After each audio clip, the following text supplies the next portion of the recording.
Hello everyone, welcome back to Suksha Ma'am ki classes. Hope you all are doing great and preparing well for your term 1 examination. Today I am going to solve class 8 social science practice questions for term 1 and chapter is importance and principles of secularism. Punjabi medium वाले video ਨੂੰ ਅੱਗੇ scroll ਕਰ ਲੈਣ because Punjabi medium ਵਿੱਚ ਮੈਂ ਅੱਗੇ ਜਾ ਕੇ solve ਕਰ ਰਹੀ ਹਾਂ ਇਹਨੂੰ so English medium ਵਾਲੇ stay here. Now, let's solve these important multiple choice questions. Question number 1. In which part of the Constitution of India are the fundamental rights included? ਹੁਣ ਪੁੱਛਿਆ ਜਾ ਰਿਹਾ ਹੈ ਕਿ fundamental rights ਜੋ ਹੈਗੇ ਨੇ ਸਾਡੇ ਉਹ constitution ਦੇ ਕਿਹੜੇ part ਵਿੱਚ include ਕੀਤੇ ਗਏ ਨੇ and your answer is option C, third part 'ਚ. Question number 2. In many countries, a constitution is a must or needed to run the administration. ਹੁਣ many countries ਦੇ ਵਿੱਚ ਕਾਫੀ countries ਦੇ ਵਿੱਚ ਜੋ constitution ਹੈ ਉਹ ਜ਼ਰੂਰ ਹੋਣੀ ਚਾਹੀਦੀ ਹੈ ਤੇ ਉਹਦੀ requirement ਹੁੰਦੀ ਹੈ administration ਨੂੰ run ਕਰਨ ਲਈ. Tell which country implemented its constitution on January 26, 1950. ਹੁਣ ਉਹ ਕਿਹੜੀ country ਹੈ ਜਿਨੇ ਆਪਣੇ ਸੰਵਿਧਾਨ ਨੂੰ ਲਾਗੂ ਕੀਤਾ ਕਿਹੜੇ ਤਰੀਕ ਨੂੰ 26 ਜਨਵਰੀ 1950 ਦੇ ਵਿੱਚ. It's very easy. It's our own country. Option 3rd, India. Human beings have been provided with the rights to move anywhere in the country. Human beings ਨੂੰ right ਦਿੱਤਾ ਗਿਆ ਹੈ ਕਿ ਉਹ ਆਪਣੀ country ਦੇ ਵਿੱਚ ਕਿਤੇ ਵੀ move ਕਰ ਸਕਦਾ ਹੈ. The right to express thoughts, ਆਪਣੇ thoughts ਨੂੰ express ਕਰਨ ਦਾ right ਹੈ. The right to start any business, ਕੋਈ ਵੀ business ਸ਼ੁਰੂ ਕਰਨ ਦਾ right ਹੈ. These rights have been provided to human beings in a written form. ਤੇ ਇਹ ਜੋ rights ਨੇ human beings ਨੂੰ ਲਿਖਿਤ ਰੂਪ ਵਿੱਚ provide ਕੀਤੇ ਗਏ ਨੇ. What is the name of the book where these rights have been mentioned? ਉਸ book ਦਾ ਕੀ ਨਾਮ ਹੈ, ਉਸ ਕਿਤਾਬ ਦਾ ਕੀ ਨਾਮ ਹੈ ਜਿਹਦੇ ਵਿੱਚ ਇਹ rights mention ਕੀਤੇ ਗਏ ਨੇ? ਬਹੁਤ easy ਹੈ. Option 3rd, the Constitution. Various articles have been included in the Constitution of India. India the Constitution with संविधान ਵਿੱਚ ਕਾਫੀ ਅਲੱਗ-ਅਲੱਗ ਤਰ੍ਹਾਂ ਦੇ articles include ਕੀਤੇ ਗਏ ਨੇ. According to these articles, ਉਹਨਾਂ articles ਦੇ accordingly which discrimination has been removed. ਹੁਣ ਕਿਹੜੀ discrimination remove ਹੋ ਚੁੱਕੀ ਹੈ? Option 4, all of the above. Color, racial, religion, सब कुछ. ठीक है. Various articles are included in the Constitution of India. Which of the following freedoms are referred to as per Article 19? ਹੁਣ ਫਿਰ again ਉਹੀ ਲਾਈਨ ਆਈ ਹੈ ਕਿ ਕਾਫੀ ਅਲੱਗ ਤਰ੍ਹਾਂ ਦੇ articles Constitution of India ਚ include ਕੀਤੇ ਗਏ ਨੇ. ਹੁਣ ਕਿਹੜਾ ਉਹ article ਹੈ ਜਿਹਦੇ ਵਿੱਚ freedom ਦੀ ਗੱਲ ਕੀਤੀ ਜਾ ਰਹੀ ਹੈ, ਮਤਲਬ ਕਿਹੜੀ freedom ਸਾਨੂੰ provide ਕੀਤੀ ਗਈ ਹੈ as per Article 19? It's option 4, all of these: to express ideas, to travel in India, to get employment. India is a country of different states and religions. India ਦੇ ਵਿੱਚ ਅਲੱਗ ਤਰ੍ਹਾਂ ਦੇ states ਨੇ, ਰਾਜਿਆਂ ਨੇ ਤੇ religions ਨੇ, ਧਰਮ ਨੇ. Under this, ਇਸ ਚੀਜ਼ ਦੇ ਅੰਡਰ ਇੱਕ amendment ਪਾਸ ਕੀਤੀ ਗਈ ਸੀ ਜਿਹਦੇ ਥਰੂ ਅਸੀਂ ਇੱਕ goal achieve ਕਰਨਾ ਚਾਹੁੰਦੇ ਸੀ, equality ਤੇ fraternity the. What was that amendment? ਉਹ amendment ਕਿਹੜੀ ਹੈ ਇਹ ਪੁੱਛਿਆ ਜਾ ਰਿਹਾ ਹੈ and option 4th is your answer, 42nd amendment. ਠੀਕ ਹੈ. Next is various articles are included in the Constitution of India. India ਦੇ ਸੰਵਿਧਾਨ ਦੇ ਵਿੱਚ ਅਲੱਗ ਤਰ੍ਹਾਂ ਦੇ articles include ਕੀਤੇ ਗਏ ਨੇ. Under these articles, all citizens of India are provided the right to equality in various manners. ਹੁਣ ਇਹਦੇ rights ਦੇ under ਸਾਰੇ Indian citizens ਨੂੰ provide ਕੀਤਾ ਗਿਆ ਹੈ ਕਿਹੜਾ right to equality ਦਾ. ਹੁਣ what are these articles? ਉਹ articles ਕਿਹੜੇ ਨੇ? Option ਆਏਗਾ, option ਹੈ ਤੁਹਾਡਾ third, articles 14 ਤੋਂ ਲੈ ਕੇ 18 ਤੱਕ ਦੇ ਜੋ articles ਨੇ ਉਹਦੇ ਵਿੱਚ right to equality ਦੀ ਗੱਲ ਹੋ ਰਹੀ ਹੈ. Next, Ganesh is 18 years old and has got a new right. Which right has he got? ਹੁਣ 18 ਸਾਲ ਦੀ ਉਮਰ ਦੇ ਵਿੱਚ ਗਣੇਸ਼ ਨੂੰ ਇੱਕ right ਦਿੱਤਾ ਗਿਆ ਹੈ. ਉਹ right ਕਿਹੜਾ ਹੈ? ਇਹ ਬਹੁਤ easy ਹੈ, ਸਭ ਬੱਚਿਆਂ ਨੂੰ ਆਂਦਾ ਹੋਣਾ ਚਾਹੀਦਾ ਹੈ. Option 1, right to vote. Vote ਕਰਨ ਦਾ ਅਧਿਕਾਰ.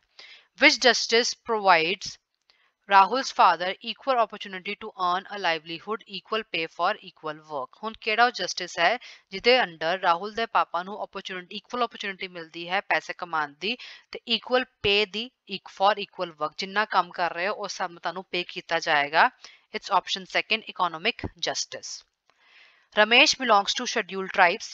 Nobody can be discriminated on the basis of caste, color, race and religion. Which justice is being talked about here? ਹੁਣ ਰਮੇਸ਼ ਜੋ ਹੈ scheduled tribe ਨੂੰ belong ਕਰ ਰਿਹਾ ਹੈ. ਕਿਸੇ ਵੀ ਬੰਦੇ ਦੇ ਵਿੱਚ ਕਿਸੇ ਪ੍ਰਕਾਰ ਦੀ discrimination ਨਹੀਂ ਕੀਤੀ ਜਾਏਗੀ, ਭਾਵੇਂ ਉਹ caste ਹੈ, color ਹੈ, race ਹੈ, religion ਹੈ. ਹੁਣ ਅਸੀਂ ਕਿਹੜੇ justice ਦੀ ਗੱਲ ਕਰ ਰਹੇ ਹਾਂ ਇਸ ਲਾਈਨ ਦੇ ਵਿੱਚ? is option 3rd, social justice the. Gurpreet asked her mother in which year was she born. ਹੁਣ ਗੁਰਪ੍ਰੀਤ ਨੇ ਆਪਣੀ ਮਾਂ ਨੂੰ ਪੁੱਛਿਆ ਕਿ ਉਹ ਕਿਹੜੇ ਸੰਨ 'ਚ ਪੈਦਾ ਹੋਏ ਸਨ. Her mother said that she was born when the country was partitioned, ਕਿ ਮੈਂ ਉਸ ਟਾਈਮ ਤੇ ਪੈਦਾ ਹੋਈ ਸੀ, ਉਸ ਈਅਰ 'ਚ ਪੈਦਾ ਹੋਈ ਸੀ ਜਿਸ ਈਅਰ ਦੇ ਵਿੱਚ ਇੰਡੀਆ ਪਾਕਿਸਤਾਨ ਦਾ ਪਾਰਟੀਸ਼ਨ ਹੋਇਆ ਸੀ. Tell when was she born. ਹੁਣ ਤੁਸੀਂ ਦੱਸਣਾ ਹੈ ਕਿ ਉਹ ਕਦੋਂ ਪੈਦਾ ਹੋਈ ਸੀ. ਹੁਣ ਤੁਸੀਂ ਦੱਸੋ ਕਿ ਇੰਡੀਆ ਦਾ ਪਾਰਟੀਸ਼ਨ ਕਦੋਂ ਹੋਇਆ ਸੀ at the time of independence in 1947. India has been a slave for centuries and the main reason for this slavery was religious fanaticism. Which principle was adopted to end this religious fanaticism? ਹੁਣ ਉਹ ਕਹਿ ਰਹੇ ਨੇ ਕਿ India ਕਾਫੀ time ਤੱਕ ਸੈਂਚੁਰੀਜ਼ ਤੱਕ ਕਾਫੀ ਸਦੀਆਂ ਤੱਕ ਗੁਲਾਮ ਰਿਹਾ ਤੇ ਇਹਦਾ ਰੀਜ਼ਨ ਕਿਤੇ ਨਾ ਕਿਤੇ ਰਿਲੀਜੀਅਸ ਫੈਨੇਟਿਜ਼ਮ ਹੈ. ਹੁਣ ਕਿਹੜਾ ਪ੍ਰਿੰਸੀਪਲ ਅਡਾਪਟ ਕੀਤਾ ਗਿਆ ਸੀ ਇਸ ਚੀਜ਼ ਨੂੰ ਖਤਮ ਕਰਨ ਲਈ and that's option which option ਹੈ ਤੁਹਾਡਾ second principal of secularism. It is a kind of a document, एक तरह का document है. It includes the basic objectives and principles of the constitution. What is the name of this document? ਹੁਣ ਉਹ ਕਿਹੜਾ document ਹੈ ਜਿਹਦੇ ਵਿੱਚ basic principles ਤੇ objectives ਦੀ ਗੱਲ ਕੀਤੀ ਜਾਂਦੀ ਹੈ, constitution ਦਾ part ਹੈ. It's option 1 preamble and last is the Constitution of India contains certain chapters. One of such chapter right to equality removes all social inequalities. What is the name of this chapter? ਹੁਣ India ਦੇ constitution ਵਿੱਚ ਕਾਫੀ ਅਲੱਗ ਤਰ੍ਹਾਂ ਦੇ chapters ਨੇ ਜਿਨ੍ਹਾਂ ਵਿੱਚੋਂ ਇੱਕ ਚੈਪਟਰ ਹੈ ਰਾਈਟ ਟੂ ਇਕੁਐਲਿਟੀ ਕਿ ਸਭ ਨੂੰ ਇਕੁਅਲੀ ਟ੍ਰੀਟ ਕੀਤਾ ਜਾਵੇ ਤੇ ਸਾਰੀ ਇਨਇਕੁਐਲਿਟੀਜ਼ ਨੂੰ ਰਿਮੂਵ ਕੀਤਾ ਜਾਵੇ. ਹੁਣ ਇਹ ਚੈਪਟਰ ਕਿਹੜਾ ਹੈ? That's option 3 part 3. ਹੁਣ ਅਸੀਂ ਚੱਲਾਂਗੇ ਪੰਜਾਬੀ ਮੀਡੀਅਮ ਵੱਲ. ਨਾਓ ਮੌਲਿਕ ਅਧਿਕਾਰ ਭਾਰਤੀ ਸੰਵਿਧਾਨ ਦੇ ਕਿਹੜੇ ਭਾਗ ਵਿੱਚ ਹਨ? ਇਟਸ ਆਪਸ਼ਨ 3 ਤੀਸਰਾ ਭਾਗ. ਬਹੁਤ ਸਾਰੇ ਦੇਸ਼ਾਂ ਵਿੱਚ ਪ੍ਰਸ਼ਾਸਨ ਨੂੰ ਚਲਾਉਣ ਲਈ ਸੰਵਿਧਾਨ ਦੀ ਜ਼ਰੂਰਤ ਹੁੰਦੀ ਹੈ. ਦੱਸੋ ਕਿਹੜੇ ਦੇਸ਼ ਦਾ ਸੰਵਿਧਾਨ 26 ਜਨਵਰੀ 1950 ਨੂੰ ਲਾਗੂ ਕੀਤਾ ਗਿਆ ਸੀ? ਆਪਸ਼ਨ 3 ਭਾਰਤ. ਮਨੁੱਖ ਨੂੰ ਘੁੰਮਣ ਫਿਰਨ, ਵਿਚਾਰ ਪ੍ਰਗਟ ਕਰਨ, ਕੋਈ ਵੀ ਕੰਮ ਧੰਦਾ ਸ਼ੁਰੂ ਕਰਨ ਦੀ ਆਜ਼ਾਦੀ ਲਿਖਤ ਰੂਪ ਵਿੱਚ ਇੱਕ ਪੁਸਤਕ ਦੁਆਰਾ ਪ੍ਰਦਾਨ ਕੀਤੀ ਗਈ ਹੈ. ਇਸ ਪੁਸਤਕ ਦਾ ਕੀ ਨਾਂ ਹੈ? ਇਸ ਪੁਸਤਕ ਦਾ ਨਾਂ ਹੈ ਆਪਸ਼ਨ 3 ਸੰਵਿਧਾਨ.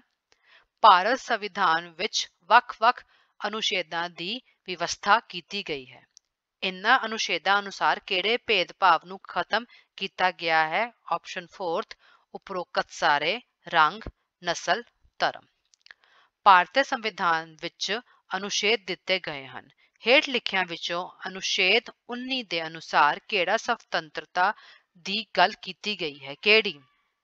ਆਨਸਰ ਆਏਗਾ ਇਹਦਾ ਤੁਹਾਡਾ ਡੀ ਉਪਰੋਕਤ ਸਾਰੇ, ਵਿਚਾਰ ਪ੍ਰਗਟ ਕਰਨ ਦੀ, ਭਾਰਤ ਵਿੱਚ ਘੁੰਮਣ ਫਿਰਨ ਦੀ, ਰੋਜ਼ਗਾਰ ਪ੍ਰਗਟ ਕਰਨ ਦੀ. ਸੋ ਸਾਰਾ ਆਏਗਾ.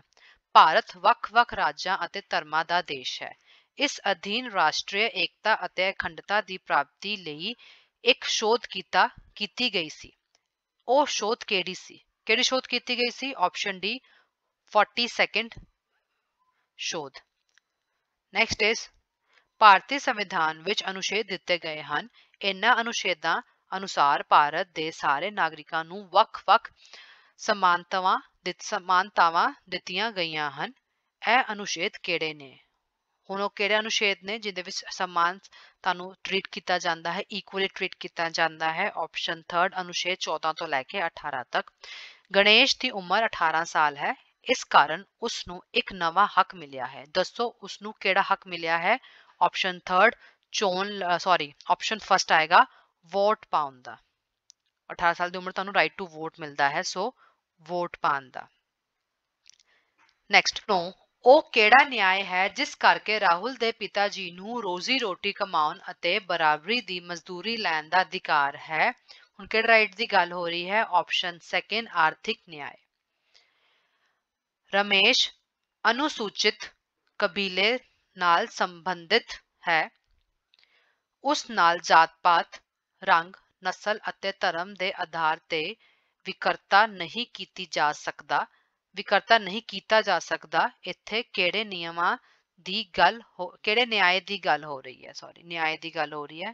ਹੁਣ ਰਮੇਸ਼ ਜੋ ਹੈ ਉਹ ਸ਼ਡਿਊਲਡ ਟ੍ਰਾਈਬ ਨੂੰ ਬਿਲੋਂਗ ਕਰਦਾ ਹੈ. ਹੁਣ ਉਹਨੂੰ ਉਹਦੇ ਨਾਲ ਕਿਸ ਤਰ੍ਹਾਂ ਦੇ ਵੀ ਕੋਈ ਵੀ ਇਨਇਕੁਐਲਿਟੀ ਡਿਸਕ੍ਰਿਮੀਨੇਸ਼ਨ ਨਹੀਂ ਹੋਣੀ ਚਾਹੀਦੀ ਹੈ. ਸੋ ਦਿਸ ਕਮ ਅੰਡਰ ਵਟ? ਕਿਹਦੇ ਅੰਡਰ ਆਂਦਾ ਹੈ ਇਹ? ਤੁਹਾਡਾ ਆਪਸ਼ਨ ਆਏਗਾ ਸੀ ਸਮਾਜਿਕ ਨਿਆਂ.